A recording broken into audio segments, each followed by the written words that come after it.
and fix something like right before you go live on YouTube, because it's so annoying having to go in like right as you go live and edit the whole thing. Like, Yeah. can I get like some customization tools? Damn it!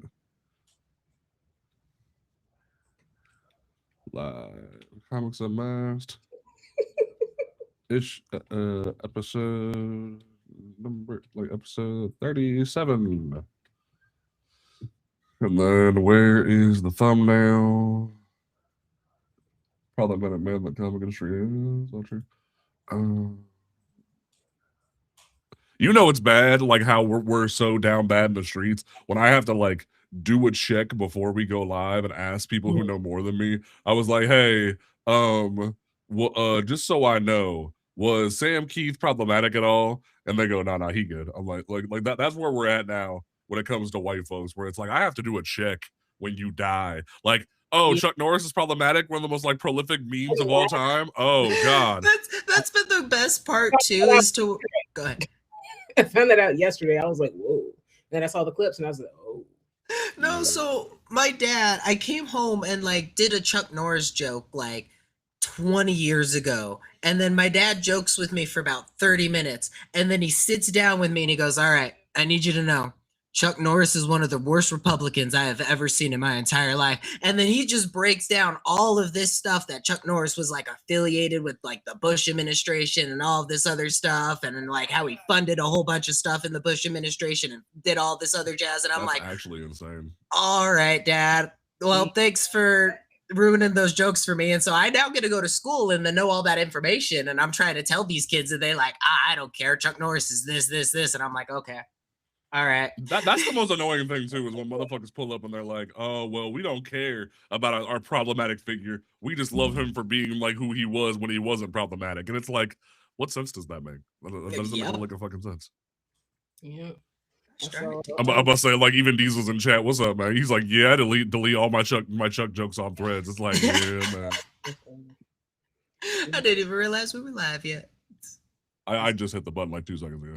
Nah, it's fair. I saw Ernie's post earlier about a friend that he had to dump. And I was like, yeah, my godmother is white. Her husband is ex-police. We haven't spoken in about 10 years. Oh dear. Yeah, that argument was not fun.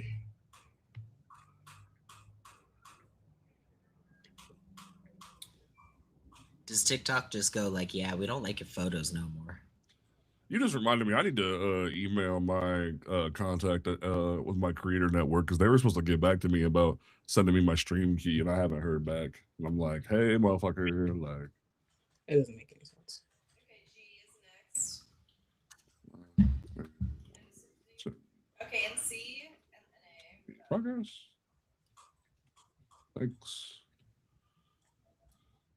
Okay, there's that button. Man, doing like straight like multiple interviews plus meeting another writer within a week is exhausting. I'm not gonna lie to you. But like, was it so worth it? Yes. It was so motherfucking worth it. And I'd do it again. And you want to hear the craziest part about what happened? So, what was it, like 2 months ago?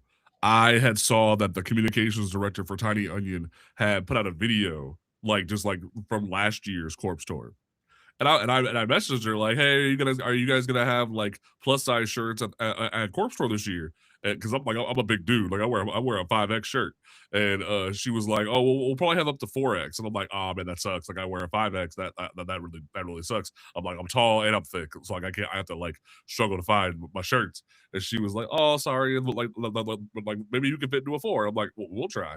And then I had forgot about it. I wasn't worried about it, but then out of nowhere on Tuesday, after my interview with Stephanie, I went live for a little bit, and like she just shows up in chat. It was like talking to me about Corpse Tour, all excited and whatnot. And she said there's going to be a gift for me at Corpse Tour because she wasn't going to be there, and like to ask them about it. I'm like, oh shit, okay, cool. I get there, these dudes like custom printed me a 5X of the tour shirt. Hell yeah. So I was like, yeah. And I tried to pay for it. They were like, nah. Like that That's that what's made up, me so though. happy. That's what's up, though. That's how you treat your people, right? Mhm. Was that everything? Okay.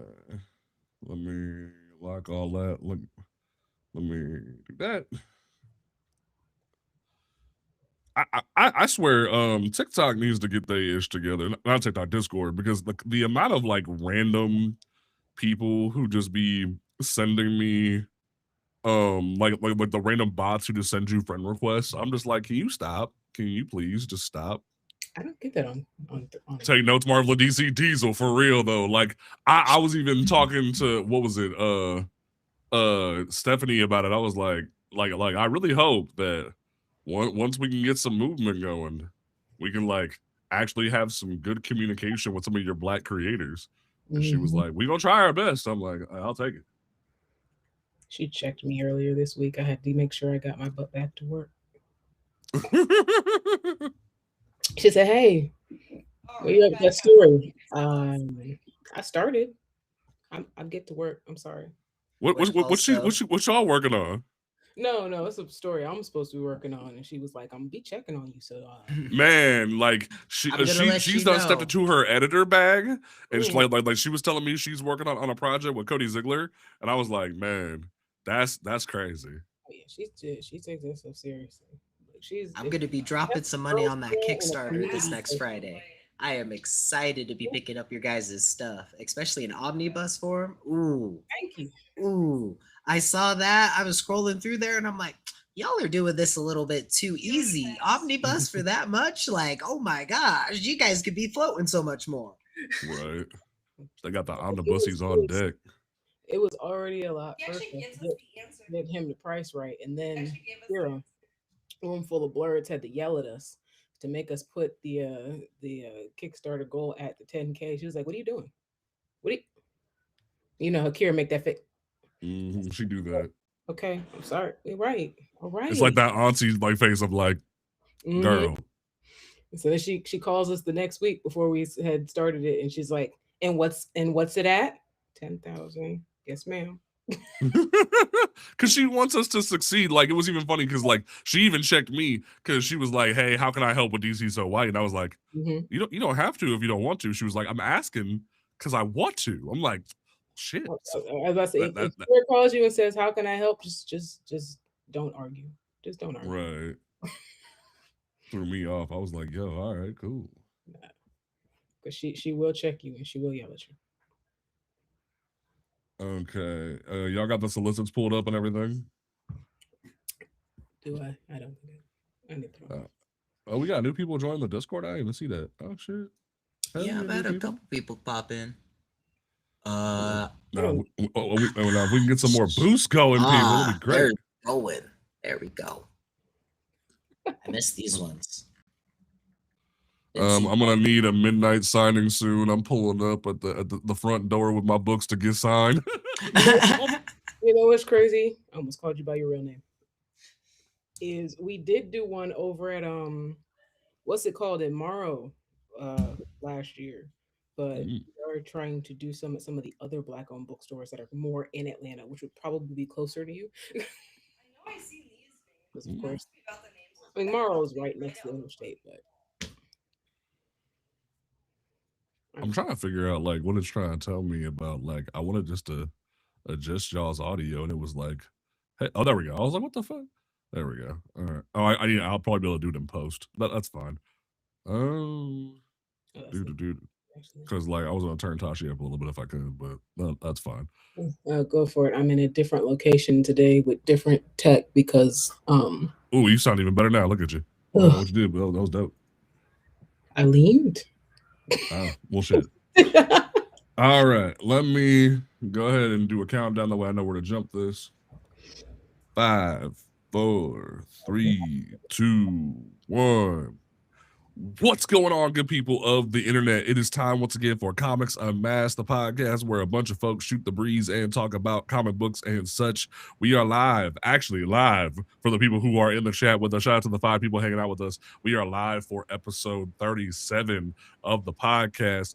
It's a bit of a light week in terms of comic books. There was a couple of, like, new books that came out. I will be trying to get some of the crew's thoughts on the stuff that came out. But like DC Next Level is in full swing, and that has been fun for us. But there has been some hot news that has been dropping in the streets from the different publishers and whatnot. MegaCon was this weekend, and Scott Snyder had a panel that was kind of dope.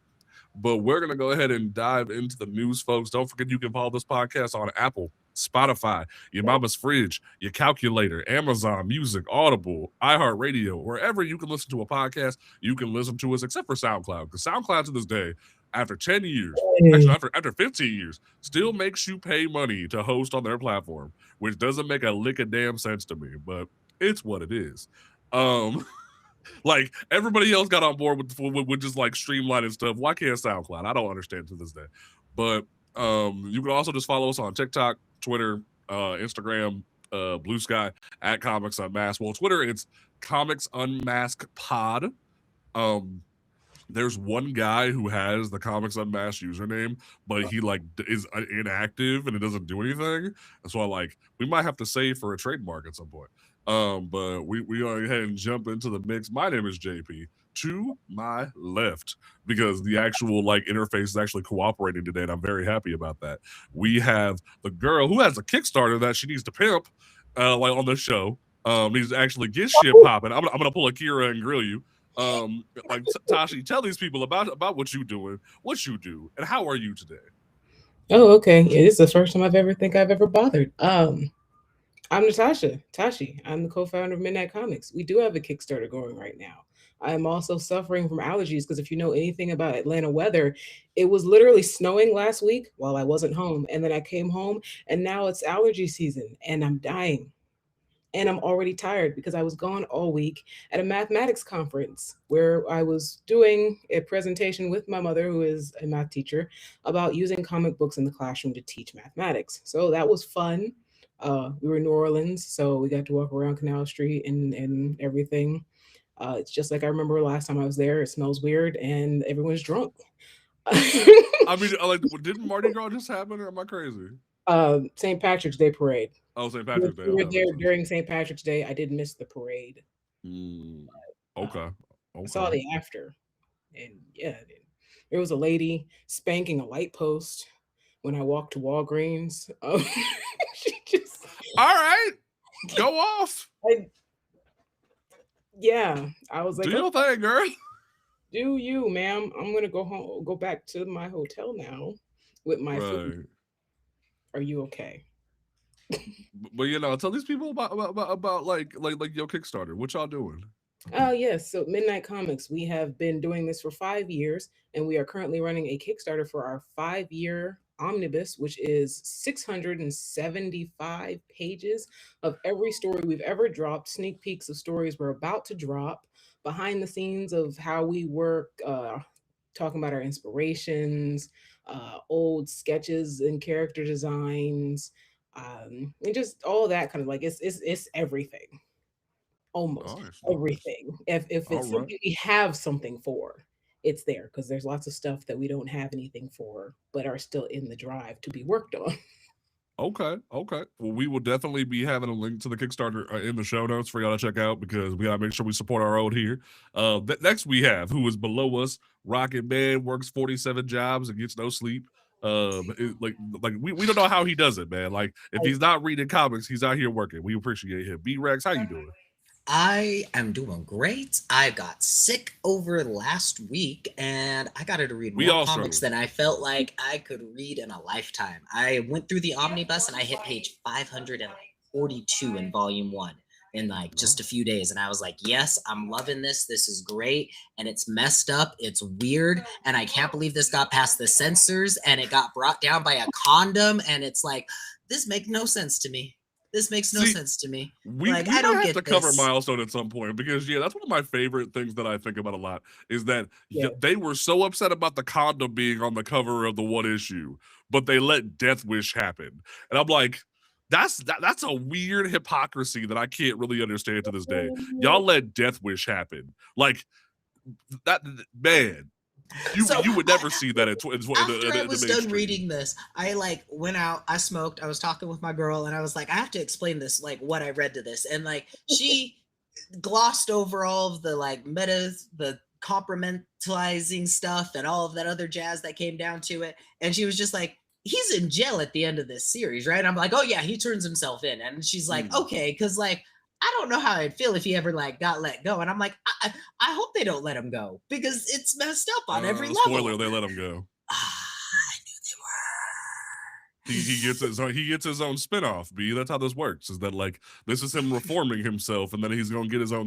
He's supposed to be Punisher, basically. He's supposed to be Punisher. And that's what I was getting the vibe for, is of like, this is like an allegory for the Punisher. I completely get that, but like he did the Punisher dirty. He did the Punisher dirty. I wouldn't say he did him dirty. I think that was like a great spin on the Punisher concept while also exploring like toxic masculinity in the best way, while also mental health, because it's a great exploration of the idea that like he only did what he did because he went through a traumatic event and it caused his blackouts. So it's like that, like it's a very and like, you know, I would say kudos to Dwayne McDuffie at the time for articulating it in a way where like he actually felt remorse for what he was doing. He didn't just stay a supervillain who did dastardly things. Like it was definitely a great growth period for him. I definitely agree with that. It's just in the entire time I'm seeing those representations of how he looks so close to Punisher, and I'm like, man, this feels real close to home right now, especially after knowing I'm getting Punisher crossovers and stuff like that. And so it's the timing of me reading this personally, but dang, it's still great though. It's still great. Most definitely. So we go ahead and jump into this. The first thing that kind of hit our desk, like right after we published this week's or last week's episode, they finally dropped the trailer for Spider-Man Brand New Day. And I'm not gonna lie to y'all, I really debated if I was gonna make a video about it because I was conflicted. Even now I'm conflicted because I'm like, I genuinely like I felt like Ryan Gosling from the Into the Spider-Verse like first like 5 minutes where he's just like, I am so tired. Like that's how I felt when it comes to this. I'm genuinely tired of Peter Parker stories, but I know this is necessary because of how the last one ended. And then I'm watching the trailer, and there was some story beats and fun moments and like fun little quips where I was like, you actually have piqued my interest. Good job. You did the couple things that actually made me want to give a shit. And then I look on Twitter on my lunch break and I see somebody go, what's that thing on Bruce Banner's wrist? And I'm like, oh, so you just didn't watch She-Hulk. Okay, cool. And we're back to this nonsense. And that awoke a whole conversation about motherfuckers who didn't watch She-Hulk and if She-Hulk is necessary watching and yada yada. And oh, it's woke and not just, oh, I'm so exhausted. So it's just like, that's like, I will say, initial thoughts on the trailer, I was enjoying myself. I'm cautiously optimistic. I think that this is going to be a fun ride, but I will be wholeheartedly honest with the fact that Tom's got like 2 more movies. He's got like Secret Wars and then like 1 more movie before I'm just kind of tired of this. Like especially with as much stuff as they stole from Miles Morales in terms of his background. Like, oh, we put him in a STEM school. We got him a scholarship from a white man instead of a lottery. Oh, his best friend is a chubby Asian kid, but then we made him like drop weight crazily because we didn't want to be associated with Genki anymore. But they already made Genki drop weight in the animated movie in the video game to compensate for us casting a chubby Asian kid. Like there was so much that happened in that span of nonsense that still pisses me off. Like they even went the extra length with the Genki theft, where they straight up were like, we're gonna make him drop a Lego creation the same way Miles it made a Lego creation explode in the first few issues of Miles's book. And I was like, you really trying too hard. And I remember this too because right when the movie came out, when Bendis was still writing Miles. There was an issue where Genki has to like go talk to a reporter girl, like the podcaster that's in the video games. He goes to talk to her, and she's like, "What's your name?" And he goes, "Ned," and she's like, "You don't look like a Ned," and he's like, "What?" Fair, but like that's my name, and it was so dumb. And like for chat for Diesel asked in chat that they asked Jacob to drop weight. I don't know if they made him drop weight or if it was just man was getting his health together, Mhm. but the lines draw a little too clean if you catch my drift. Like shout out to Jacob for like getting healthier, but it's also just like them lines, especially in the second movie where or like the second and third movie where it felt like they were making him wear baggy clothes the way he still appeared somewhat fat. I was like, I feel like I'm at the pin board with the string going like y'all doing this on purpose, damn it, and I don't like it, and it's annoying. So I don't know. We'll see. I'm excited to see what they do. To the comic speculator market over on Key Collector and all these comic speculators. If y'all don't quit specking on Hobgoblin's first appearance, I'm gonna smack all y'all upside the head because they're all like, "Oh, Jacob's gonna become Hobgoblin because he's Ned Leeds," and it's like, shut up. Like apparently Jacob took a picture of a copy of that book one time at a comic store, and that's made everyone think he's gonna become Hobgoblin because like he's mad at Peter for erasing his memory. And I'm like, shut up. Who cares, bro? So we'll see. I don't know. Tashi, what were your thoughts on the trailer? I do have to say, as much as I enjoy the Spider-Man movies, the Milesisms have been the thing that always tugs at me in the back. But I enjoyed the trailer. Spider-Man is not my favorite superhero. He's my brother's favorite superhero. And so, and the original Spider-Man movies have always come out around my birthday. Now, this one's not, unfortunately. So, Spider-Man movies have always had a special place in my heart in general. So it makes me have a little softer spot and go a little easier on it. But I did enjoy the trailer. I am excited. I'm hopeful, more hopeful for this than some things for other trailers I've seen. So I like some of the callbacks. I like some of the things I'm seeing. I am curious about the man spider thing, but I don't think they're gonna go all the way. I think they're just gonna have that moment real quick to be like, "Hi, look, we did a thing to hint at a thing that happened, but that's it. We're gonna pull back. We're not going all the way because, like B said earlier, none of this is gonna matter in a little bit, which I absolutely hate. That everything's gonna get reset, so nothing matters, and that probably is the thing that annoys me the most with most of the stuff coming out. Is why does any of it matter anymore? And that makes me upset. D, you want to expand on that? Yeah, so I just basically think because they're going to do the universe reset, they need to go balls to the walls and give us everything that they could possibly do and pull like multiverse shenanigans and Miles Morales out of nowhere. And then for some reason we get Gwen's, oh my God, Spider Gwen out there as well. Cause like if you're going to do the universe reset, you might as well try to go all out at this point and try to give the fans something because you're teasing a lot of stuff that are going back to like the Tobey Maguire Spider-Man almost. And I appreciate that as the person who was introduced to Spider-Man through Tobey Maguire. And I go, oh, he doesn't actually have that webbing when I get older. And I go, he creates his own. And I go, that's actually a lot cooler because it makes more sense that he does that, you know? And you can have your preferences, completely understandable, but it almost feels like it's them gonna be like, I'm teasing balls to the walls, but then I'm pulling it away from you. And I'm like, you guys could be there. You guys could really be there. And like comic book movies can be this big miraculous thing now when you want them to be. We've seen it happen. You guys almost gave us that in the like last Spider-Man movie when we got the other three Spider-Man popping in. You guys are so close. Like with the Spider-Verse and everything, they're so close. And it would be amazing to just see them one movie get it all done, and then you guys can do your universe restart, and I can say this is my favorite Spider-Man stuff. Can I add on to that too? Growing up, Go for it. never understood that.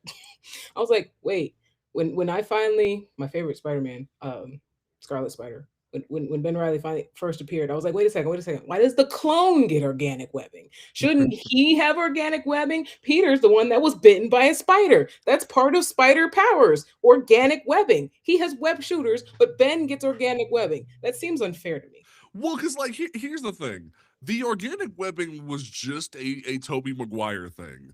They Oh, no, yeah. they technically pulled it with the clone thing. Is like, oh, clones have experimental powers and shit like that, and that was a fun little gimmick. It But was then the comics had to bring it in Spider-Man the Other because they felt like having movie synergy, and it was like, ugh.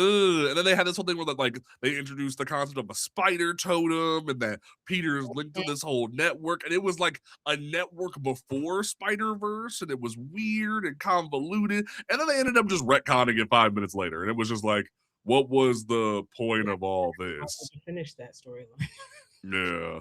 And it's just like it was very convoluted and nonsensical. So like the fact that we're visiting this concept only to then like we're gonna get rebooted later. And I will say the way they're setting this up, like this straight up just is brand new day. It's a brand new chapter. We're moving on to like a new trilogy almost. I am afraid they're going to rush all this out just so we get like a whole trilogy package. But I'm just like, and then Rex Squirrel said in chat that 2099 had organic webs. Yes, like I do remember that.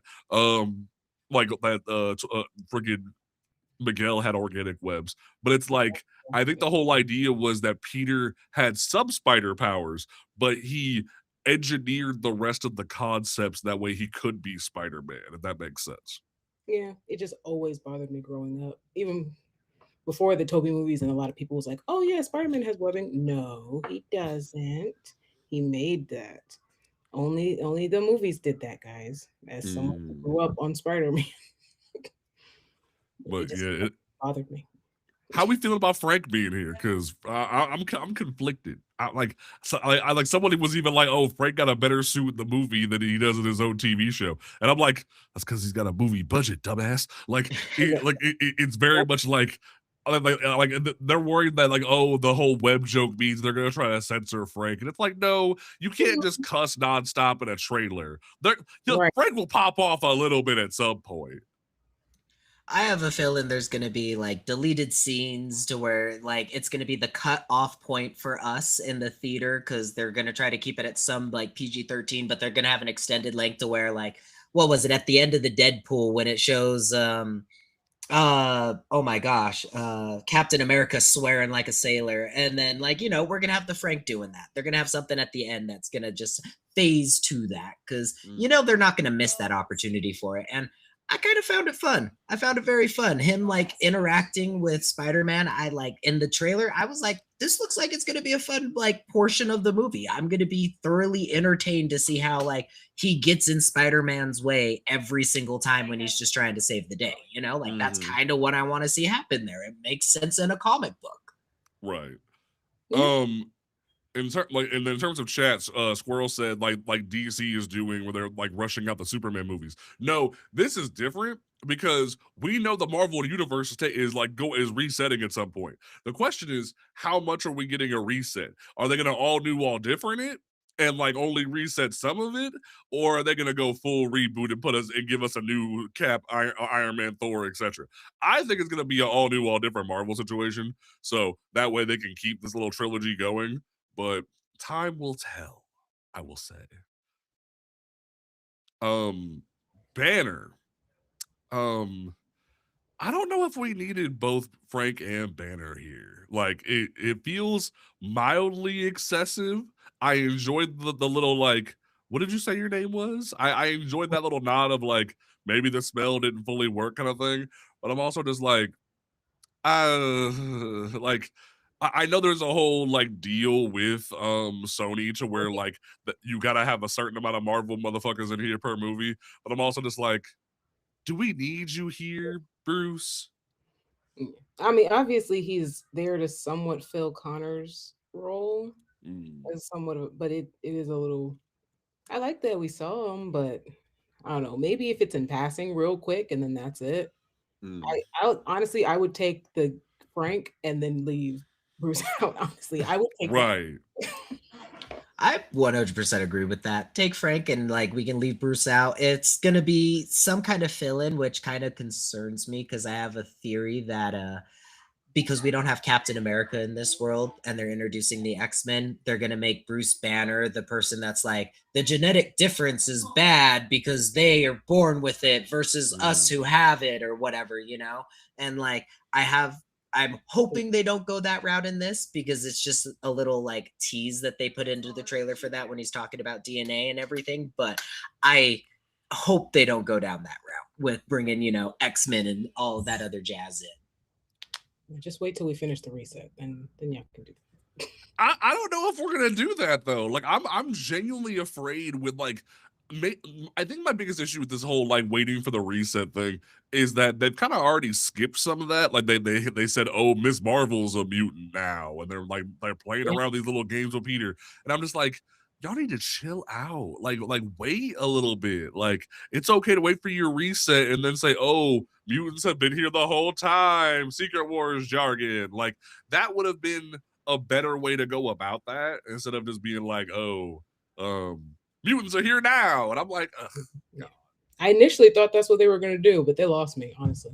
I thought they were going to just be like, yeah, you know, mutants been here the whole time. They were in hiding or something. They were somewhere else. We're not worried about them. I would have accepted it as a moviegoer. They would have been like, we didn't have the mutants now. Here's our excuse to writing them in. They've been here the whole time. They've been working in the background doing mutant things, and we can fill you in on all the lore on the mutants if you guys want it on a TV show. I would have accepted that. Right. I thought they were going to do the same thing with Fantastic Four. Oh, we've been off world. Because they do that. Yeah. Right, like why do they have to be in another dimension? Like why couldn't it just be, oh, they were trapped in the negative zone this whole time? That's why I get real tired of the multi like I blame the Flash TV show for this. Like I genuinely blame like teaching casuals about multiverse theory because now every like comic book movie thought it was cool to play with multiverse theory because like first the Flash TV show did it, then the whole CW verse did it, then Doctor Strange started playing with that idea, and then they messed up and called the MCU universe the 616 universe, even though Disney and Marvel have canonically said it's not, and it's like, what are you doing, bud? What are you doing? So it all goes back to Flash as always. It all started with Flashpoint. It's all genuinely. It always starts with it always I can blame Barry Allen for half the issues that have happened in comic books for like over 20-30 years, and that is like I like ever since he came back to life in the comic books, I'm like, you created stagnation, good job. And we keep going down the rabbit hole of like, now your TV show has caused problems, good job. And we just keep going over and over and over again. It's just nonsensical. But I'm excited. I'm down to say, I will say, I want to give a nod to the costuming department because we're getting Scorpion, Tarantula, and Boomerang all in this movie. We don't know for how long of each one. We're finally getting Scorpion, which is a payoff of the first Spider-Man movie. But the comic accuracy of these suits is awesome. Like they really went out of their way to make these suits look pretty baller. So we'll definitely need to see how they play into that as time goes on. Like 80% Barry, 20% Hal Dreamer said, you know what, I can get behind. I would say 60-40. I was because fuck Hal Jordan, but like that's fine. But like so yeah, like 60-40, because Hal Jordan definitely caused problems too. I like where Dreamer's head's at. From there, let's go ahead and jump into the solicitations because we'll start with DC because I need some DC in my life. Let me pull this up real quick because I'm looking at this solicitation, and also just so everyone is aware, that way we have it on record. We are at 1132 days. Just so y'all know, we're at 1132 days. I'm not gonna harp on it. Y'all know what's up. We're at 1132 days, and it's bullshit. But in terms of the solicitation, shout out to appcomics.com for providing the solicitations from DC. It looks like DC finally remembered that they have a Supergirl movie coming out because we're getting a Supergirl summer special. Very excited about that. Like the covers look badass. I'm definitely here for that. Then we're getting in the pages. We're continuing the reign of the Superboys with Action Comics, Superman, and all that fun shit. Um, there's something about having your favorite artist of all time draw your most hated comic book character of all time. It does something to you, man. It does something to like Sanford Green can't like don't miss. But that is my phrase that I always tell people is that Sanford Green just don't miss. So when I see him draw the bane of my existence, Superboy Prime, my heart kind of dies a little inside because I hate Superboy Prime. And if y'all want to know why I hate Superboy Prime, go read Infinite Crisis and then Mm. come talk to me because I don't care. Like, oh, you think he's fun? Oh, you think he's like DC's Deadpool? Yada yada, whatever the fuck. I hate him. I cannot stand him. He is the very like Jeff Johns genuinely like intended for him to be the embodiment of the like the Gen X slash millennial fan who thinks they know what's right for comic books, and that's cool. Let that die. Like let that end. Let that metaphorical transition end and use it with other characters. Like he had a redemption arc in Dark Knight's Death Metal. And even I thought that was too much. I was like, he shouldn't be allowed to be happy. F this little twerp. I hate him. When you watch him literally punch off the head of Panther, it does something to you. Like maybe I'm weird like that. Maybe it's because I was like 6, 7 years old, like pun intended. Like genuinely, I saw this with my own eyes and was like, you know what? I don't like you because there's especially when you punched off a woman's head and then turned to everybody else and said, "Look what you made me do," like Taylor Swift, and thought it was gonna be chill. I was like, nah, dog, I can't mess with you. I can't. So that's I wanted to make a point about that one we like because I didn't want to make a video about it. But I will say, shout out to Dan Slott for multiple reasons this episode because this idea with Tomorrow Man and young Jonathan Kent, this was a good read this week. I'll tell you what. Did you read that, B? Oh, I bro. haven't read a lot of Superman, and I dropped off of a few Superman things this past couple of weeks because I had to catch up on more independent stuff, and I wanted to make sure I supported indie. So I had to say sorry, Okay. Soupy. I will say like we'll have to have like an in-depth discussion at some point, or I'll need to like get some Superman folks. I don't know like, how Tashi. I don't know if you had a chance to read this, but like I feel as if this idea that we're trying to fix the whole aging up Jonathan Kent was a mistake thing Mm. this late in the game, I feel like it's a mistake because like you already pulled the trigger on that, and now we're like, I think 5, 6 years down the line from when you first not only introduced but also aged up Jonathan Kent. So I'm sitting here and being like, huh, if you would have did this a couple of years ago and like him and Damian would be about around the same age still, I could get behind it. But like this younger version of Jonathan is like at least 2 or 3 years younger now than Damian in continuity. It's like Damian's had the full growth period and a couple birthdays since the last time young Jonathan saw him. And like him and like older Jonathan and Damian have had a couple adventures since then. So like it feels as if we have older Jonathan and newer Jonathan with Damien in the middle now, and I feel like it's a mistake because now you can't just go back and say, "Hey, we have Super Sons again, everybody. Are you happy?" You can't do that. You can't call Tomasi and Jimenez back in and just redo that. Like now they're like he's too old and too young, and Damien's too old for that to work. So I'm just kind of like, I don't know. Tashi, do you have a thought on that? Because I don't. No, they definitely messed up. I'm sorry. You were like, you can't just do Super Sons, and I was like, oh yeah. DC would be like, watch this. I had to say it. I agree with her though, because I'm like, they're just still gonna pull it. They're gonna pull. But I You love hate it, I but it can't. goes back to the Flash. They'll break something for it. But no, it was too late. I mean, I did like the art, but I don't know. I've been keeping up with it without having to actually read it, just because I have my ways. Um, but it's interesting. I don't know what made them say, yeah, this is a good idea. I don't necessarily dislike the Tomorrow Man thing, though. I think Hmm. it's interesting being the son of the man of tomorrow. Um, And like they even harken back to the whole Nightwing idea from Krypton with the emblem and whatnot, which I thought was kind of cool. But the mask can go. Mm, I kind of don't hate the rest of the fit, but the mask can go. right. I'm curious to see what they do. I'm. We'll see what they do. Hey, let's see what maybe it won't be terrible. I mean, Right. you know, the art looks good. The art looks Right, good. the art looks dope, but I'm excited. Like the issue was cool, and like Slott did a cool job, like kind of critiquing the comic book community with the imp that did the whole split thing. I thought that was really cool and ingenious in that way. But it's like, what do you like? This feels a little too late. Yeah.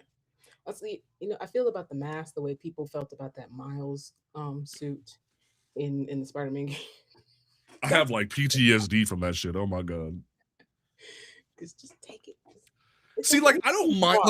Maybe this is me like being like mildly like prejudice against white people. I think white people pull it off better, but like when you specifically give it like gave Miles the Killmonger fit, it felt like how people used to joke about like, oh, how does Virgil Hawkins have a secret identity when like he is the same hair as Static? They don't try to fix it really at all. Like that's kind of how this feels too, where it's like when you have such a distinct hairstyle with a character. It like because like that could be any random black hair white man for all you know. Like that could be anybody. That doesn't matter who that could be. But if you straight up just put the Killmonger fit on Miles, that just like how many brothers you know who like rolled around New York with a Killmonger fit? Like that just no other black person in the entire city has the same hairstyle somehow. So it felt weird to do. Like I've seen characters pull off that look very well, but it felt a little strange for Miles to get it. I will say I'm excited for this Supergirl Survive miniseries, but much like a lot of things I'm seeing from DC right now, I just kind of tilt my head and go, "Did we need this? Did we need this?" I don't know. I appreciate it. It looks cute. I got more excited for the Dead Man that was right below it, if I'm being honest. I did too. I'm still waiting. Like that art for some of this, that last one, yeah, that one right there. I was like, I might have to like try to figure out how to get that cover a couple times over. And like I just like the minute you told me the Ice Cream Man team was hopping on a Dead Man book, I was like sold all day. Like I'm down. Like that's a vibe. Like that's what I mean. Like when some people say like, oh, if you're gonna like protest DC, you need to protest all white books. It's like, nah, because like I can respect other creators who have like not done problematic shit and read some stuff occasionally in trade or like on release day of a #1 and check it out because this is our job. And also it's kind of like I can do a tax write-off and like be honest about it because this is supposed to be for our show and whatnot. That's kind of how I feel about that in regards to that. Lobo having his book Scotty Young, that first issue was a banger. I'm excited to see what Scotty Young does with this. I did read that. It pulled me in. I was not a big fan of Lobo. I kind of just thought he was just a generic villain from everything that I've seen, and he's just supposed to kind of be like wisecracking. And this really pulled me into like, what are they going to do with his character? And so Scotty Young got me pulled. Didn't read it. I've not read the Lobo yet, but that's not to say I won't because I do like Lobo as a character in general. Yeah. So we'll definitely see what happens with that. I'm just like, I'm so glad it's not skinny New 52 Lobo. Like, banish him to like when they referenced him in DCKO, I was like, put that thing back where it came from, or so help me. Like, I don't want nothing to do with that ever again. Like, don't bring that thing near me. That was a this issue too references it as well, and I love how they do it in this issue because they're just like, we're just gonna skirt past that point. We don't need to talk about that. We're giving you a quick origin story. Yes, this was a thing, but no, it wasn't. Let's just I wasn't there at that moment. Huh. That's funny. In terms of Deathstroke the Terminator. Oh, you mean the pedophile? So like I have so many thoughts on this because like someone even like I've been seeing people in association with DC So White bring this up on Twitter. They're like, oh, Jonah Hex got a book and he's a Confederate soldier, or like Destro got a book and he's a PDF file, and I'm like, yeah, but like, here's the thing, and I kind of said this when people were excited that Terra was coming back in the Titans a while back. I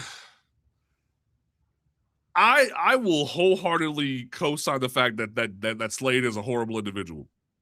I mean, he's not supposed to be a great person. Right. He's supposed to be a villain.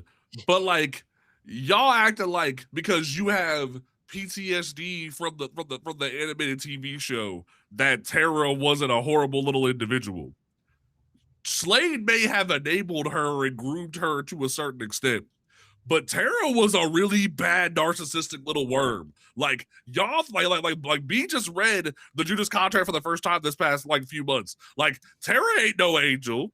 Like she was just as bad as Slade. So like that's not to say like women aren't victims. No, women are definitely victims. But like, most definitely. Like as someone who's been assaulted, I can tell you that like victims should be heard most definitely. But the way that Marv Wolfman definitely writes Tara to be just as vindictive and shitty as Slade, that's intentional.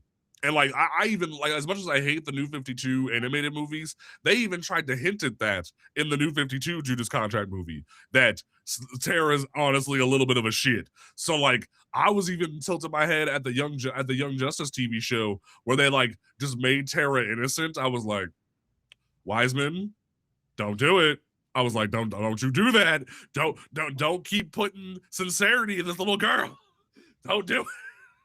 And that's the thing, is to where like I like to see the sincerity out of her now, because I know what's supposed to come next. Because if you understand where the story is supposed to go, she is supposed to like rip your heart out, it feels like, from the like perception of the Teen Titans, you know? And I love that idea for the team, but like you can't make her a good person throughout the whole time. You have to show the cracks in her character. That is very important, because then she's just, I hate to say it, then she's just a generic character that's there for Beast Boy almost. And I don't want that. I actually want a character who has some depth and value to them. Mm-hmm. I like what Diesel said in the comments just now, honestly.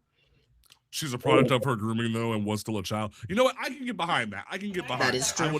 That is very fair. I would definitely get behind that. I just like, I remember even when Christopher Priest wrote her in his run on Deathstroke, because like I don't like reading Slade. I read Slade books for people like Rose because I'm a Rose fan.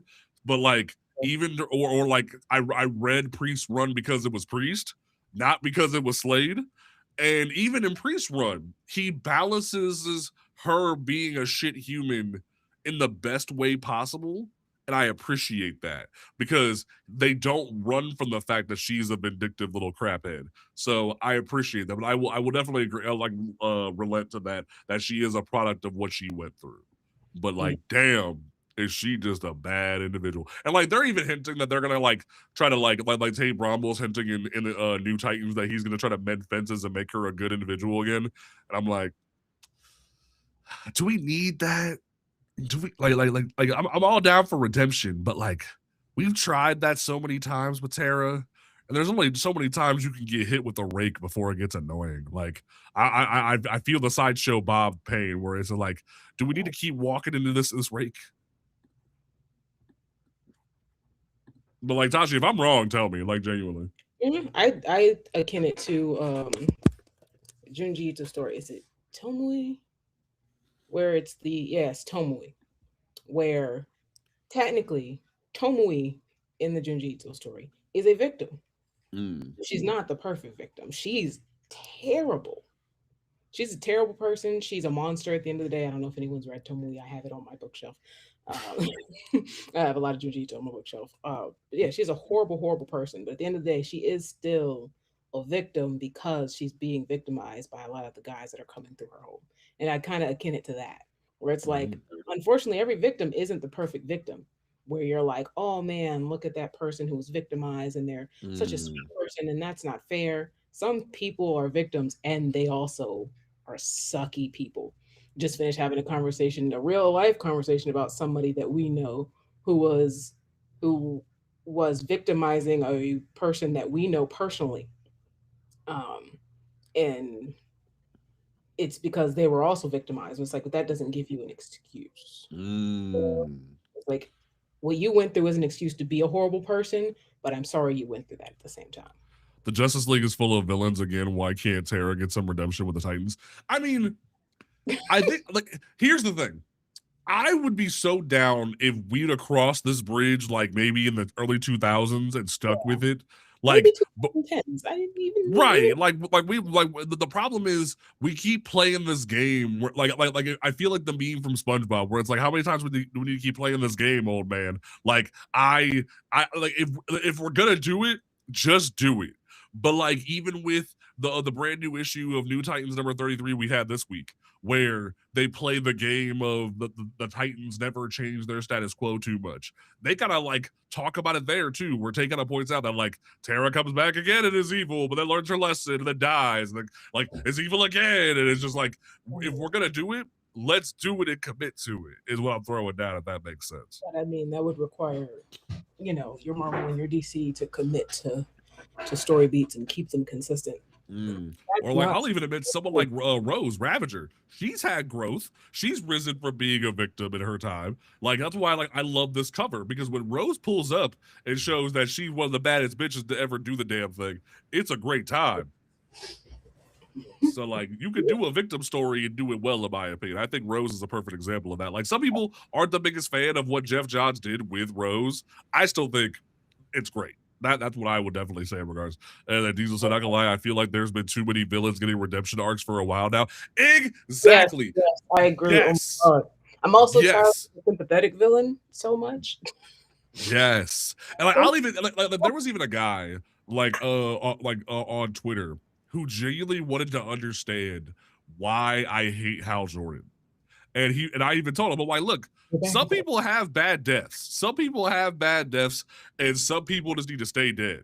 And like he was like, oh well, if this character or this character or this character can have redemption, why can't Hal have redemption? And I'm like, because fuck Hal. Like genuinely, I mean that like very sincerely. Like there's some characters that just don't need to come back. And Hal is the perfect example of a character that just didn't need to come back. And he has caused some of the worst stagnation in comic books to this day that we've yet to ever talked about and dissect. Only because I don't know if it was the Dio or if it was Jeff Johns, but one of them wanted to play with the toys from when they were little kids again, and it bit us in the ass in terms of our timelines. And now we ain't had growth in over 20 years. But that's just me.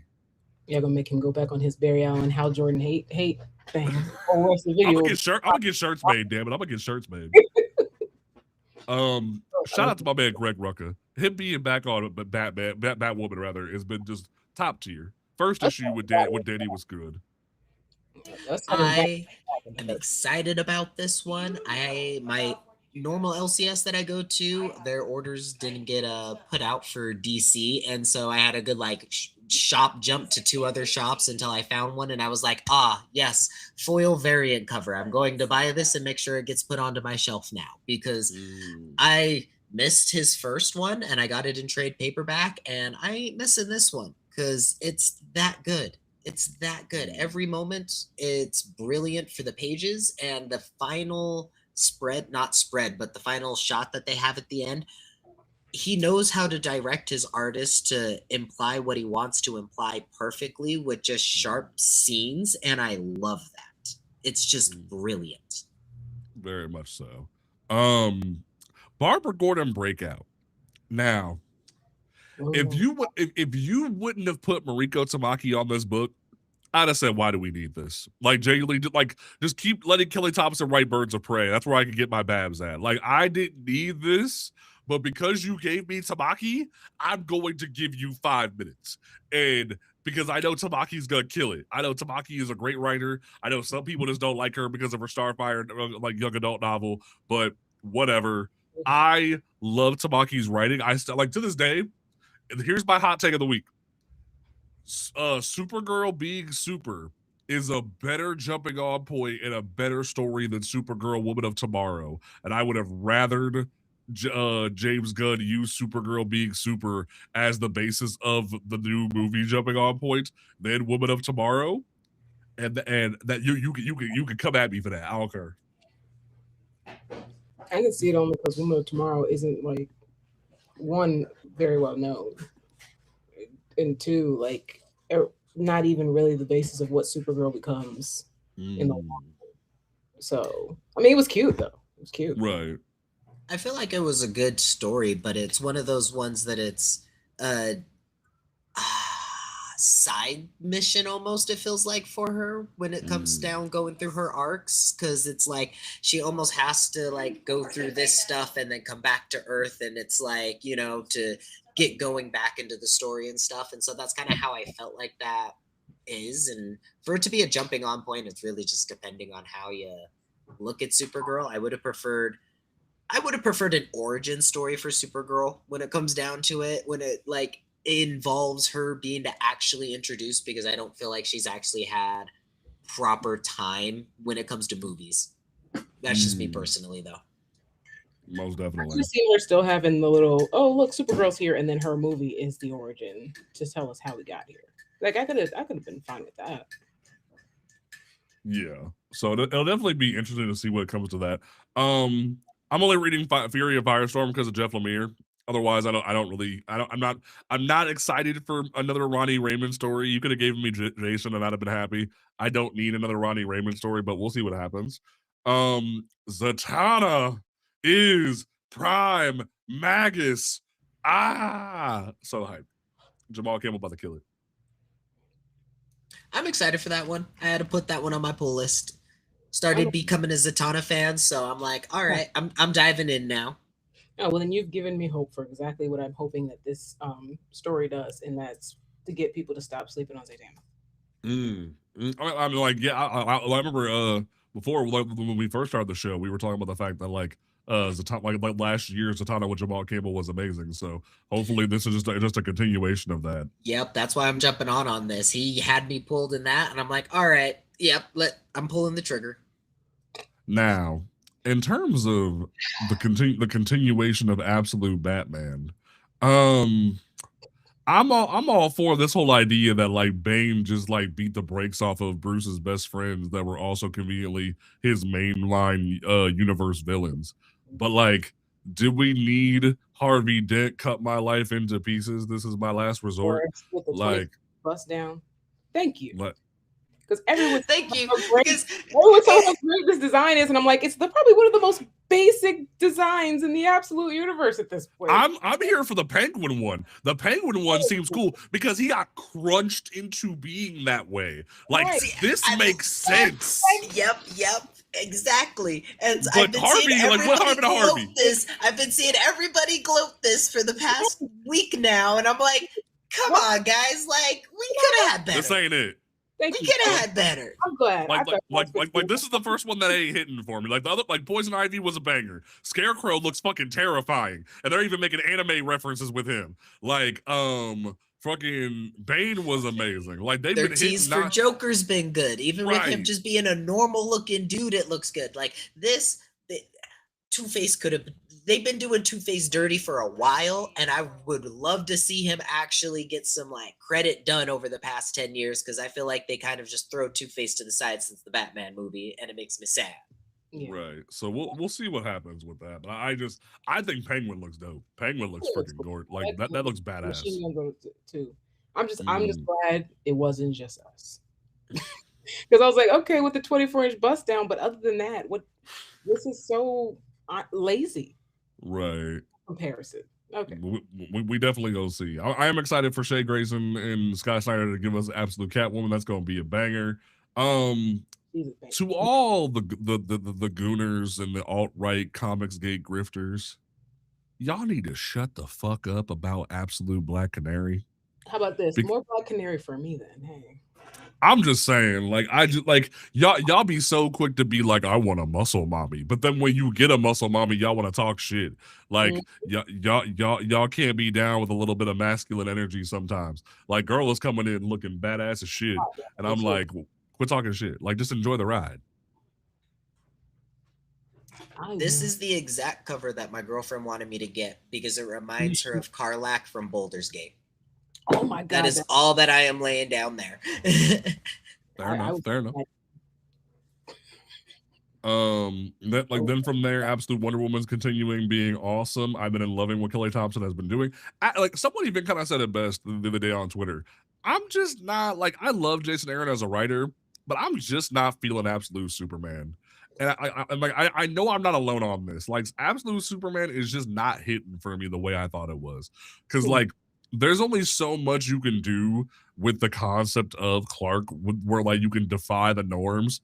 And then when you straight up were like, hey, yo, we're already going to like give him the Kents and give him a blue suit and give him hope. I was like, well, then what are we doing? Like, what are we doing here? Like, I don't know what more we can do with Clark to set him apart from just like main universe Clark. Like, I love main universe Clark. When people say Superman is boring, I tell you, you ain't read a good Superman story. But when it comes to putting a dark spin on Superman, I like, maybe it's hyperbolic to say, but it feels genuine. We've had so much deconstructionism over the past few years with Superman, where it feels like Jason Aaron is running a fool's errand. Where like we have Homelander, we have Omni Man, we have Red Sun, we had a Man of Steel. Like we've had so much deconstructionism of who Superman is a character that like you can't, like you're trying to reinvent the wheel and it's just not hitting for a lot of people, despite how amazing of a writer Jason Aaron is. And it's just like I'm just not feeling it, Mr. Krabs. I'm not. It ain't really hitting for me. Am I out of line here? Like help me out here. No, I agree with you. That's the only thing out of the Absolute Universe that I don't pick up regularly because like it hasn't appealed to me. I picked up the first trade paperback, I read it, and I'm like, it's a good story. It's, there's nothing wrong with it, but there's nothing that's like that wow factor, like the Absolute Batman has had that wow factor. Absolute Wonder Woman has had wow factor. Like all of the Absolute titles have some kind of wow factor, and it almost just feels like I'm getting kind of mainline Superman, just in a, they're allowed to go a little bit further with like darkness here and there, but it doesn't even feel like they go that far for me, when it's supposed to be an absolute universe, the darkest of dark, but it still feels like it's like the Superman's a little bit of hope, and it's like really tear that hope away from Superman. I'd like to see that in an absolute Superman scenario, Right. So I read my absolutes in the volume, in the mini volumes. Yeah, the trades. Those, yeah. And so we picked up the trade a few weeks back, the second one for Superman, and I haven't gotten to crack it open yet. So right now my brain is still in that first part, and I absolutely loved it. Now I was worried that after that it's going to get stale. I was like, this is great, but I feel like they may not know where to go from here. But I'll I'll be hopeful and see what happens. Again, Okay. I haven't opened up the second one yet. I haven't gotten That's a chance because we got it and then we were everywhere and I haven't been home. And the only thing I cracked open was my Bitterroot Omnibus, which I read the entire thing and am now caught up in the entire series. Yeah, man. That and Fumes is the only thing I've had time to read in the last few Fair. months. So I don't know. So Absolute Green Lantern my favorite. is looking great. Y'all need to jump onto this. I have been loving this series. It has been great. This And like cover though. This cover. Yes. Every cover is a hit. It's just each one is a banger. I love like it. Even this, I'm like, what? Like this just looks badass. Like I'm over here loving this shit. So it just Al Ewing. I get individually because I'm not waiting. So like Al Ewing just don't miss. Like series, period. Flash is dead last. Like Flash is ain't hitting for me. Actually, Flash is second because I love Jeff Lemire. Like not second. It's second to last. It go like for me. It goes Green Lantern, Wonder Woman, Batman. No, hold on. Green Lantern, Martian Manhunter, Wonder Woman, Batman, Flash, Superman. Because they just like Flash is just not doing it for me. Like I love that it's Wally. I love that we're doing cool stuff. Yeah. But I just like. This is probably the slowest burn I felt with Jeff Lemire since Black Hammer, and like maybe it's just me, but I don't think we need a slow burn in these books right now. We need Right, he's the fastest man alive. Like, we don't need a slow burn with this character, and I feel like we need to speed it up. Like, I feel like if it was an indie book, sure, Jeff, take your time, bust it out, like do your thing. But like, I just it ain't jiving for me. It just ain't. Yeah, I haven't read Absolute Flash past issue 2. Maybe I'll try again. But I'm the only one on this panel that's pulling this book still. I've been enjoying it. I've been loving it. As much as it's like that slow burn, but like that's kind of what I looked for when it came to Flash, because I was kind of hoping to see him slow down a little bit and they like develop the character in this world a little bit more. And I do feel like hopefully if what they're doing correct is that they're going to start speeding a few things up here now that they've like gotten through a story arc and all of that other jazz and finished some certain things off. And so at least issue 1 to the new story, I've been enjoying it. It's been really quick, and then they're just doing a 2-parter, and we'll see where that one goes. But this is still staying on my pull list. I've been enjoying the art. I've been enjoying the read. It's been fun for me, but I also feel like I'm the outlier because, trust me, JP, everybody on TikTok is like, yeah, no, I ain't about this. And like, I want to support it because I love Jeff Lemire. I love Wally West. I say Wally West is the best Flash. I'm always that guy. But it's just like, can you just put the running shoes on this man and let him do his thing? Like, I need you to pick it up a little bit, like just something. To be like, I like a slow burn, but honestly, a Flash story, it's just not. Like, what if we make Flash go slow? I'm like, no. But that's come on. The antithesis of the Flash. Like, just some characters don't need to do that. Now, I have a message for the Poison Ivy community over on Twitter, Blue Sky, TikTok, etc. Oh God, all the places I'm not at. What they do. I really need y'all to understand something. This is a fictional character. I understand. I have my favorite characters up on my wall. I just got a tattoo for one of my favorite characters in one of James Tynan's books. He's hot. No. Like, there's something about characters like Magic or characters like Poison Ivy where these characters do something like viscerally responsive to these these fans, where they feel like an undying like love for them, where they feel a necessary to issue death threats. People were so mad that in the last issue, G. Willow Wilson broke up Harley and Ivy, that they started to issue her death threats. And I'm like, y'all need to cut it out. You're lucky this book is getting to 45 issues because y'all have put so much love into it. This is unheard of that a book like this is getting this long. And y'all are issuing the writer death threats? Are you Do you want to know what you just said that hooked me onto this Poison Ivy run now? Is the fact that she broke up with Harley. As much as I love Harley Quinn, that is actually an interesting thing to me right there. He's interesting. I will give that. Yeah. Like, that actually throws me into being like, okay, this actually, like, something's going to go here. There's going to be some, like, story arc that might happen at this point. Like, that actually threw me into wanting to pick up this series now. I don't know what it is about fandoms, period. It's okay to not like things. It's not okay to tell people to die. Right. I remember stop that. Like, I remember when like during Ridley's run, they took like the kingship away from T'Challa, and all these fans were ready to fucking murk John Ridley, and I'm like, y'all need to cut it out. Or like, I remember when as wrong as it was really messed up what Tim Seeley did in that Marvel Unlimited exclusive book for Magic of like back in December, November. Yeah, I viscerally remember reading on Twitter, I want to scalp Tim Seeley. I'm like, ain't no white man worth that. Ain't no white man going that hard for it. Like, this is a fictional character, bruh. Like, this white man ain't gonna change your life. This white man ain't gonna do nothing crazy for you. So why are we going so like I ain't never loved a character enough to for a death threat, is what Diesel said in chat. And I'm like, that is so real. So we just cut it out, y'all. Even if they do something terrible, like with the magic thing that makes you kind of side eye them, just know that you want to avoid that person from now on. The one thing I did want to talk about is they did announce a lot of the Pride variants and stuff like that. Like Harley's getting a Pride variant. Detective's gonna have a Pride variant with Tim, which I find hilarious. Wonder Woman's gonna have a Nubia Pride variant, which looks gorgeous.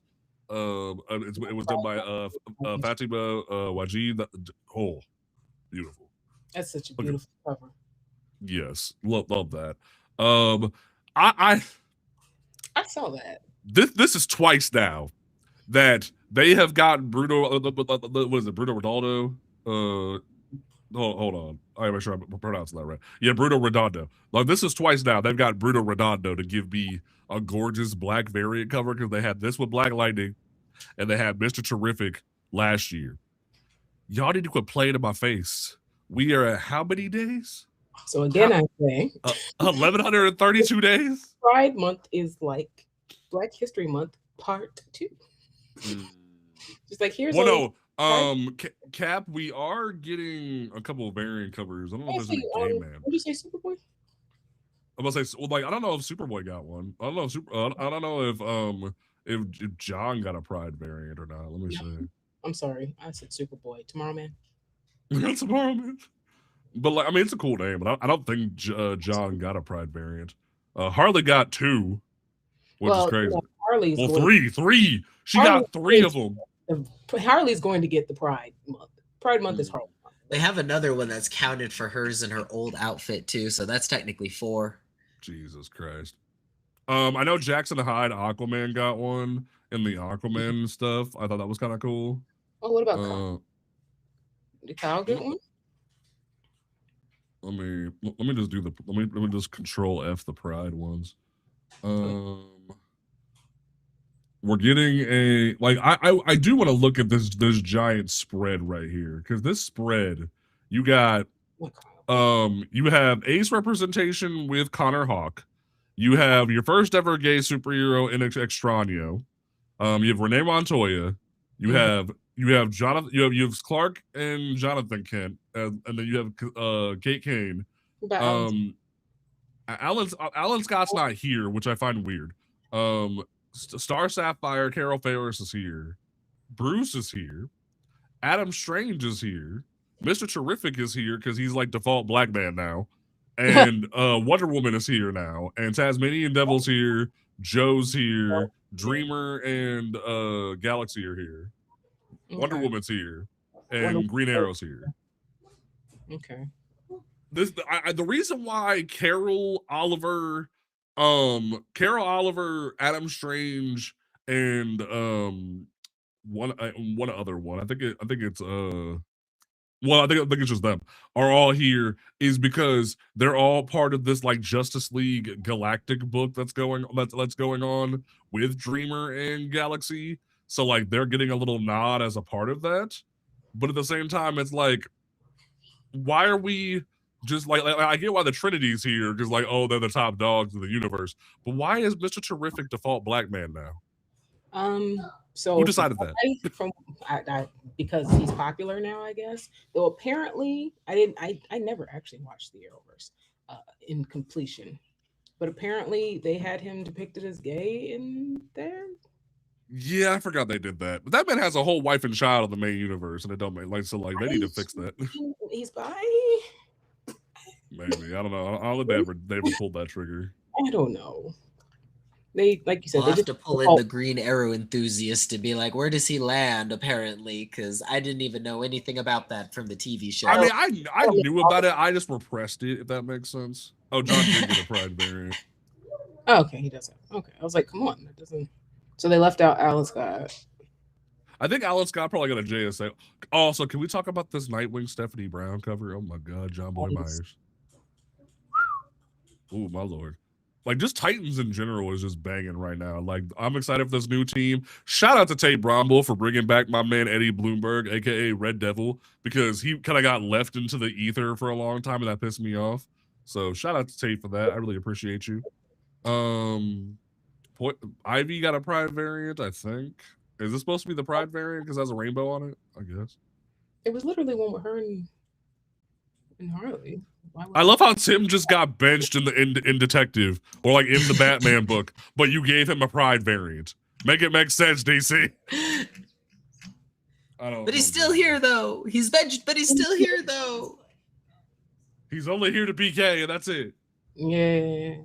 I need Ooh, to that Renee variant though go hard. I love Renee Montoya so much, honestly. Beautiful. I'm gonna say Kate. It says she has a Pride variant, but I don't see the And Pride she variant. should.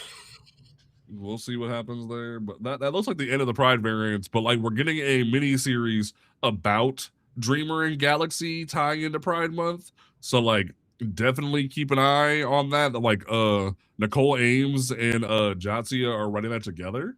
So definitely peep that if you were interested in those characters. I know like ever since Nicole Ames had the ability to bring Dreamer into the main canon, it's been a lot of fun for like to see that go on. So the whole thing is just like them being in the main canon and like going on an adventure, which is super cool. So definitely check that out if you're interested.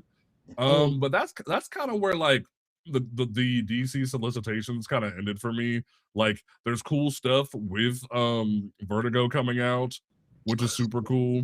I will say, you're telling me it's 1132 days with no Black ongoing, but fucking Jarrell has a mini series going on right now called Superman: Father of Tomorrow. But Can we get a bone? Can we get something? Just I one thing, please. for this. Thank you. This is one of those ones where it's just like, who asked for this? I can't, I don't know. For this. Seriously. Jimmy Jarrell's cool, I guess, but what do we really need? What more do we really need from him? Then we'll skim through the Marvels. We finally have the first reveals of what Armageddon is going to be about. Red Hulk's devastation tears across the globe must be stopped, but it will take the colossal gathering of the Avengers teaming together with the Avengers or the Fantastic Four and Wolverine and more to go against this legion of Hulks that Red Hulk is forming. And I'm like, do we need to make an event out of Ross right now? I don't know. Yes, because Red Hulk is all the rage right now. Didn't you know? So I will say this. We are getting a Jonathan Hickman, Adam Kubert, Spider-Man Long Way Home tie-in book, which is going to be just a little mini series out of the main canon about Hulk, Spider-Man, and Frank from a couple years ago, quote unquote. That like is supposed to be a tie-in to the movie to get folks interested in these characters. This is what DC and Marvel should do if they have a movie coming out or a TV show coming out about these characters. Stop messing with my canon just because you want a little bit of synergy with your shit. Right. This is what you need to do. Also, it won't confuse non-comic readers. Exactly. And that's the big thing too, is it's a jumping on point for comic readers. So this point, like, people can now go in and be like, oh, I hear about this, I know about this, I have seen the TV shows and the movies, and I know what's going on. You could pick up a comic. If you like this comic, guess what? You can now jump on to basically anything other Spider-Man, Hulk, or Punisher related, because you have this to reference back to now. You can go, do I like this? I can now read something else that's similar, and then you can gauge and see how it goes from there. Like, that's how it should be done. It's a great intro point. Yes.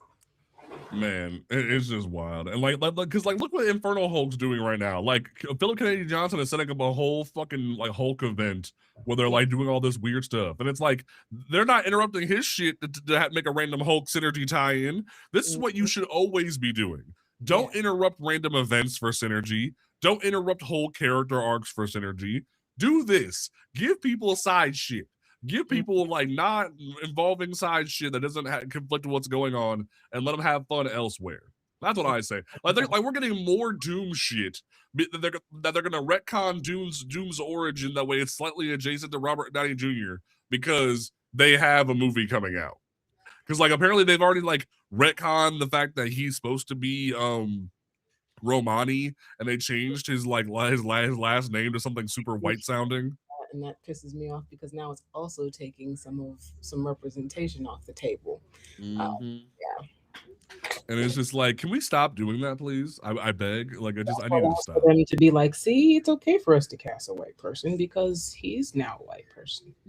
It's just annoying. And like honestly, there's just like like I will say, shout out to Saladin Ahmed, Fun. to the people who were on Twitter going, "Oh my God, Bishop's getting a new ongoing." No, he's not. It's a mini series. Like Marvel's at like 40 some days since they've had a black ongoing, so they gonna have to. Yeah. I'm gonna let that clock get a little bit higher. And if we don't see a Miles book come out or a Black Panther book come out in like when it comes to the movie synergy here soon, Mhm. we gonna start counting their days too. But I'm also giving Marvel a little bit of slack, and we'll even use this as a segue to talk about our next topic real quick, kids. So well-known Spider-Man writer Dan Slott was on the Word Bubble podcast this past week, where he talked about the same things that I've been talking about, that we've talked about on the show, that I've talked about in multiple different videos for the past year, where where he said you have to pre-order your books, you have to do a pull list, the comic stores need to care about books beyond just the issue one, etc., etc., etc. Still this And flow. honestly, like genuinely. And it was so funny too. But for some reason, because it came from Dan Slott, you saw everybody and their mama either thinking, "Oh my God, Marvel is failing. They're having to have one of their biggest writers beg on a podcast for support." Like all these weird comics gators were eating this up, trying to be like, "Oh my God, Marvel's failing, yada yada." I'm like, shut the fuck up. That's not what he said. Stop acting like that's what he said. And then you had a lot of people saying on Twitter that like, "Oh, right message, wrong messenger," because Slot has been toxic to his fans and blocked his fans over shit. And I'm like, look, dog, I'm gonna keep it a buck. I don't envy Dan Slott as a writer. I don't envy any comic book writer. No offense, Tashi. Because the amount of hatred and vitriol y'all get when it comes to being comic book writers, when it comes to like, especially when it comes to Spider-Man. Could you imagine the amount of nonsensical bullshit that Dan Slott or Cody Ziegler or Philip Kennedy Johnson or Jed McKay, all these different dudes who have written Spider-Man over the years have to deal with on social media from idiot fans who think they know what's best for Peter Parker? They know what's best. They need to bring back the Mary Jane marriage. You need to retcon the past 10 years of his stories and yada yada, or like they'll issue you death threats and whatnot. I'm not saying everything Dan Slott has done deserves a pass when it comes to how he's treated folks, but I can genuinely understand his position when people are down your neck.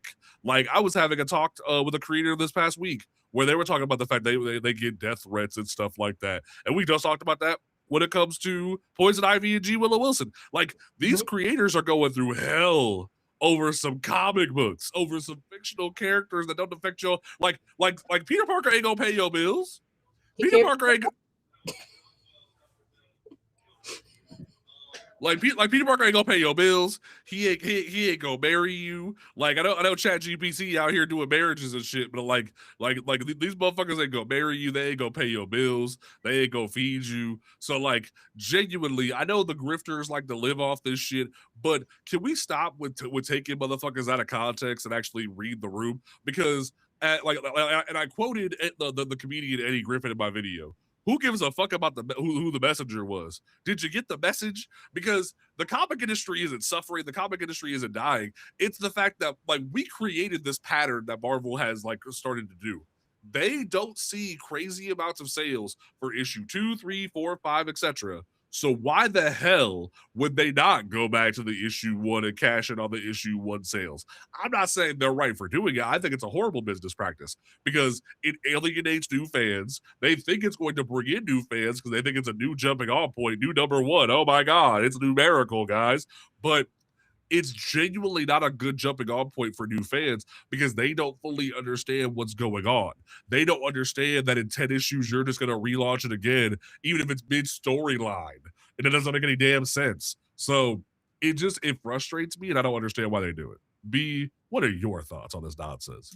Well, It's basically kind of the same thing that we've talked about for the longest of time, to where if you want to see these stories continue, you've got to continue to pull them and get them past issue 3, 4, and 5. So that way, Marvel knows that these are selling. Cause like Stephanie Phillips did a video a little bit earlier this week that was talking about how her She-Hulk's ending on issue 6 right now.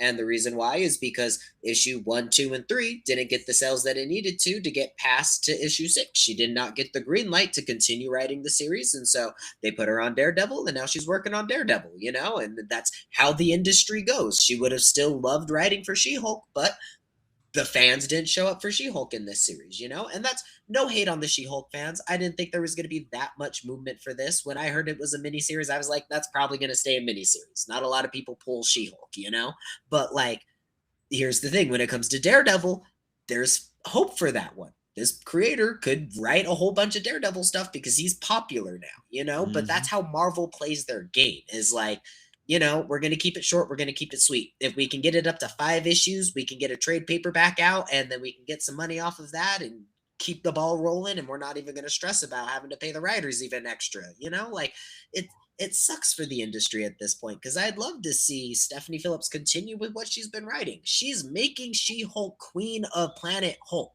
That is freaking dope. And if you can't get on a jumping point for that, like, I don't know what to tell you. That's fucking badass for this character. I agree mostly, but I also remember something I think you said, JP, before, is that Marvel and DC need to be the ones educating people on how sales work. Because that's Yes. like, yes, Daredevil, because the people who like the characters that have kind of always been there and always been somewhat popular, those are the people who know how sales work. Or at the very least, they're going to do it regardless. But the new people coming in don't know how sales work, and some of the older people. So if it is a newer character that's not maybe as popular or loved, people are just going and saying, "Oh, that came out, I'm going to pick it up." And so now it's looking like no one wants it regardless. So whether it's people aren't buying it or it just looks like people aren't buying it, they got to start educating people on how this works, because people might listen to them talking about it a little bit more than the rest of us, or they need to change how the system works, and we know that's not going to happen. And it's just like, I think the best way I could put it is like to piggyback off what you said, is that like Dan Slott is doing us a service here. He's explaining like the system, and like a big shout out to people like Scott Snyder, Stephanie Phillips, or even people like Joseph Village or Stephanie Williams or Morgan Hampton or Nicholas Draper Ivey, who have been giving people these glimpses into how the comic industry works. But someone said it best on TikTok the other day: the comic industry is archaic as fuck. Like, we need to start utilizing social media better. We need to actually work with individuals. Like, it's cool that you'll send out social media packages to some fans every once in a while. That's very cool that you do that. But like, genuinely, like even if you have to stick to this weird ordering system, how about value digital some more? How about work with social media more and work with social media content creators? Like, actually expand your brand. Like, I was like for those who don't know, who didn't see my post about it, I was at Corpse Tour yesterday with James Tyler the Fourth for his book Exquisite Corpses. Shout out to the Tiny Onion team for actually making me a 5X shirt, because like they didn't actually have them in stock originally. But genuinely, the question that I asked him during the sold out Q&A was, how do you change your mentality from doing a 5 to 6 issue made for the trade book at the big two, and then shift your mindset to do whatever you want with your own content and make fun stories? And like, if you even look at the deluxe edition omnibuses for Something Is Killing the Children, it like has a certain amount of issues and then jumps to the other storyline, because like a few of the issues in a mini arc are going to be in a different deluxe edition, because that they have their own different plot line and stuff like that. They want to make sure you read this in a subsequent order later on. Like, that's really cool. What made how do you break yourself of those habits?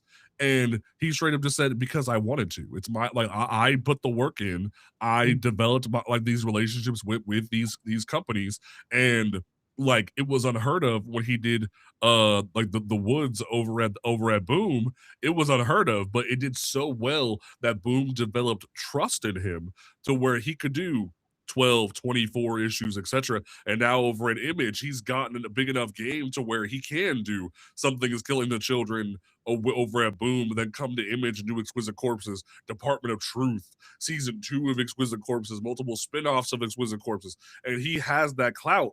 But the problem is the big two haven't figured it out yet that people don't want new jumping on points. They just want to know where to start. They want to know where to start in a logical order where it's well enough printed where they actually can do things. And people like longevity, but some people do like the manga method of sometimes a book just stops, which is fine, but not every book has to stop. And that's the problem with their system is that you can have an ongoing story and fun things like that. But if it's a modern story, make sure there's a logical jumping on point where you don't need 50, 60, 70 years worth of history just to understand what the fuck is going on. Because I even said this about Matt Fraction's Batman recently. It's a great read. It's a great jumping on point for some people, but some people are gonna be like, who's Tim Drake? Who's Damian Wayne? Who's this character, that character? Like it's a problem to where there's so much back lore where some people don't want to jump into that versus Absolute Batman. It's like number one is number one. Absolute Wonder Woman, number one is number one. Like there's no convoluted nonsense of relaunch here, etc. No, that is number one, motherfucker. And that's where the Absolute universe has thrived. Yep. Diesel said, 100% why don't agree.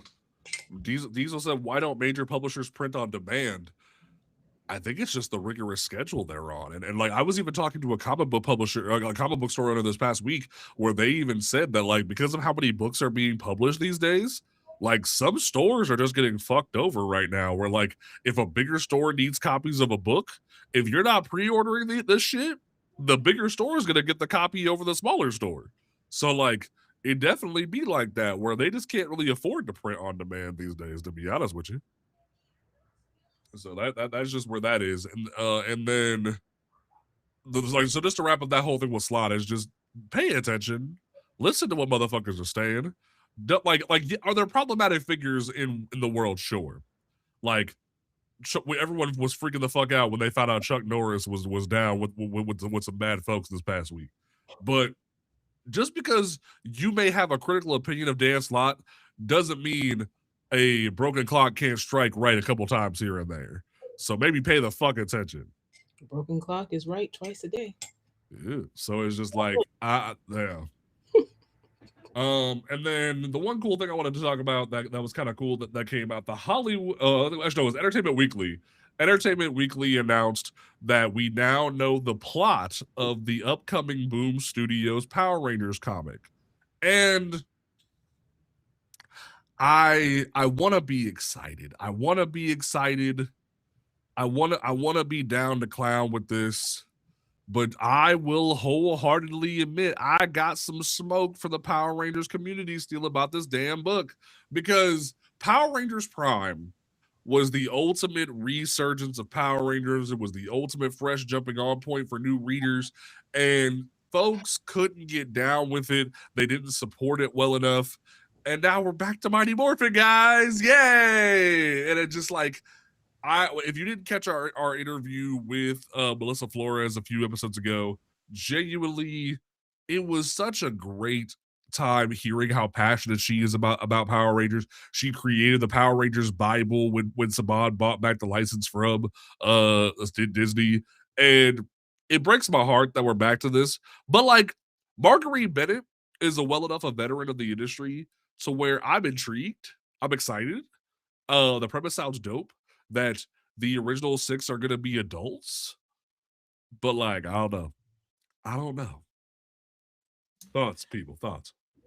I've never been the biggest Power Ranger fan in like the manner of like I know everything that's going on in the lore wise. I saw a few movies here and there. I used to have a poster on my wall when I was a little kid and I could never point out of who was who, and so that's where I'm going to leave that.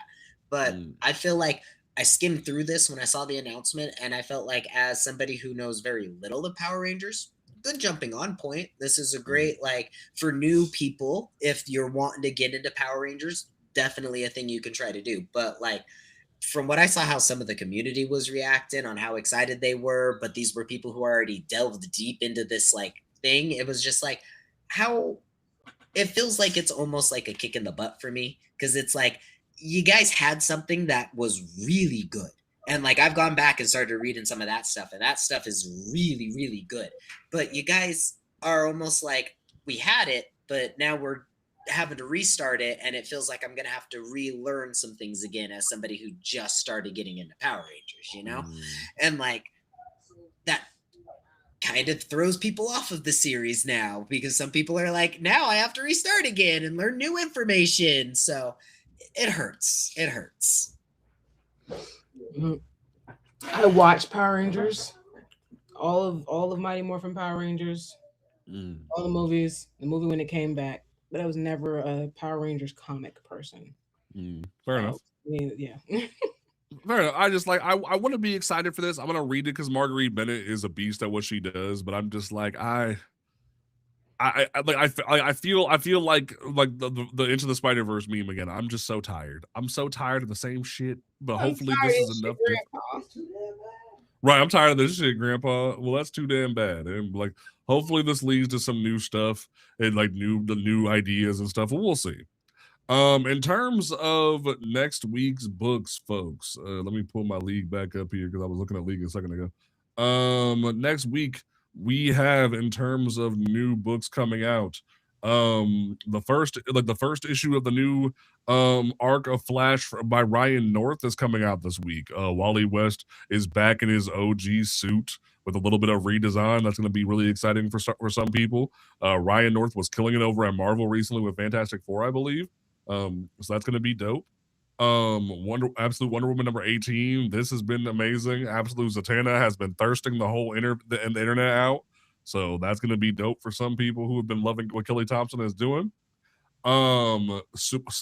Spider-Man Superman dropped this week. So we will definitely be going in depth and talking about this. This is going to be insane. I'm so happy this week is pay week. Oh, it's gonna be great. We definitely gonna be talking about this next week. To all the variant cover hunters, I wish you Godspeed, because dear God, there's a lot of variant covers. You ain't gonna catch me out here liking like that. I'm grabbing my Sarah Pacelli cover and my Sanford Green cover, and I'm getting the fuck out of there. Because I ain't got time for that. I'm about to say, if you're a Green Lantern fan, or you're doing more shit with Hal Jordan, which gross. I actually like to do shit with John, but that's cool. I mean, you can read Green Lantern Corps for that, which is dope because Morgan Hampton's killing that. I'm gonna say I'm glad Morgan's on that, because that's why that's so good. I would most definitely. Department of Truth has been amazing from James Tynion. Make sure you check that if you're down for that. I've heard good things about the new Punisher from Benjamin Percy. So like, if you're a Frank fan, definitely check that out. And then there was one other one I wanted to make sure I highlighted this week. Oh yeah, Ripcord number 2 from Ignition comes out this week. Cullen Bunn is a great writer. I love what he does. And also, more people just need to pay attention to Ignition. Ignition's been killing it when it comes to books, and more people need to be looking at Ignition's direction. You're missing out on a great series and whatnot. I definitely feel like more people need to be paying attention. Just read more indie, period, kids. Read more indie, period. That's all I got for you in terms of this week. That's Tashi. What do you want to leave these people with when it comes to episode 37 of Comics Unmasked? What do you want to leave these people with for this week? Take your allergy medicine, guys, and drink lots of water with it, so you don't feel like you're dying. Fair enough. Fair enough. B, what do you want to leave people with for issue 37? We talked about this a lot this podcast. Be nice to one another, please, because you don't need to be sending threatening messages. You don't need to be going out getting into people's faces. We can calm down and have constructive criticisms about our comic books. There's a time to get into people's faces, and it's not in comic book world. And so go out, touch grass. I'm not going to recommend to smoke it, but if you do it, then you need to relax, because people, y'all are stressing me out with what's going on in this world, and I just want to read comics, and everything is crazy. So let's breathe, please. I have had the privilege of interviewing some amazing creators this past week. Not only are you getting this episode this week, but you are getting an amazing interview with Stephanie Williams. You're getting an amazing interview with David F. Walker to talk about his Kickstarter for the Monster of Blackenstein, not to be confused with Blackenstein. Genuinely, there is so much good work, good comic books that are coming out right now from these different publishers. And I say, as frustrated as I am with the big two, as frustrated as I am, you don't see me out here issuing death threats. You don't see like did I mention it twice about the DC So White stuff a couple times this episode? Yeah. But do you see me issuing death threats about it? No, because DC wouldn't listen to me if I was. Like Marvel wouldn't listen to me if I started talking about Marvel So White. Like we would not be able to have productive conversations about what we're concerned about if we were just bashing this stuff, not having productive conversations. And it might be the title of the episode this week. And I'm gonna say it real quick. As much as I love comic books, and I love how passionate folks are about comic books, it ain't that deep that you need to be issuing death threats about some comic books. Like, that's one of the few times you will ever hear me say it ain't that deep, when you out here issuing death threats about some motherfucking comic books. Do I think comics are the best medium ever to be invented when it comes to talking about stuff? Yes.